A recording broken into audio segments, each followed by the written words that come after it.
Thank you for joining us today. I'm here to talk about the Cold War, more specifically, the Cuban Missile Crisis. Here I have a Cold War specialist with me to elaborate on the situation.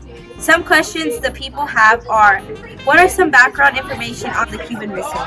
It is a 13-day confrontation between the United States and the Soviet Union over the installation of nuclear-armed Soviet missiles on Cuba, just miles away from U.S. shores. The next question is, how does this battle relate to the Cold War? This confrontation is often considered the closest the Cold War came to escalating into a full-scale nuclear war. What is the U.S. foreign policy on communism? The United States foreign policy on communism is containment, which is stopping communism from spreading. The United States' action in Cuba demonstrates the policy of containment by stopping power and carrying offensive weapons to Cuba. And lastly, how does the Cold War develop since World War II? The release of the 2 atomic bombs on Japan ended World War II but started the Cold War, which was a conflict between the Soviet Union, in which they supported communism, and the United States, which believed in capitalism. All in all, the Cold War was waged on political, economic, and propaganda, and only had limited access to weapons. Thank you for joining us today. Now we move on to our on-screen reporter. Thank you, Ms. Keisha. Here we are in Cuba, in the U.S. quarantine zone, under the communist rule of Fidel Castro. Cuba has become communist. I am currently in the zone where the U.S. has announced a quarantine against ships carrying offensive weapons to Cuba.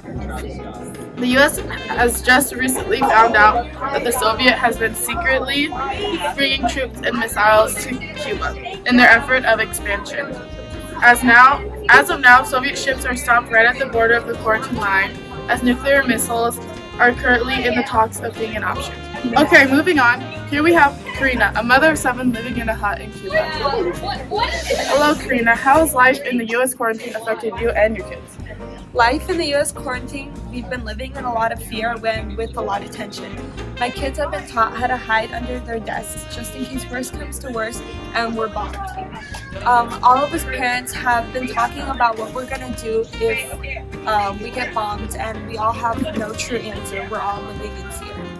Do you personally believe in communism or capitalism? Personally, I believe in the system of communism. Or I don't believe the system of communism is working for us because all of us are starving and hungry. With all these extra tensions between the US and Cuba, the police and government have been extra on edge, and they've been crueler than usual. The food rations have been scarce due to saving the food for the army just in case we go into war. Now moving on to our on-scene experts. Thank you, Jeannie. I'm going to be talking about what is happening in Cuba. Currently in Cuba, we have been receiving missiles from USSR and the United States, and the United States found out. The problem is that the United States dealt with this issue by quarantining us against ships carrying offensive weapons. The USSR betrayed us and began to remove missiles. Look at you. That's pretty good. All right. Hurry up!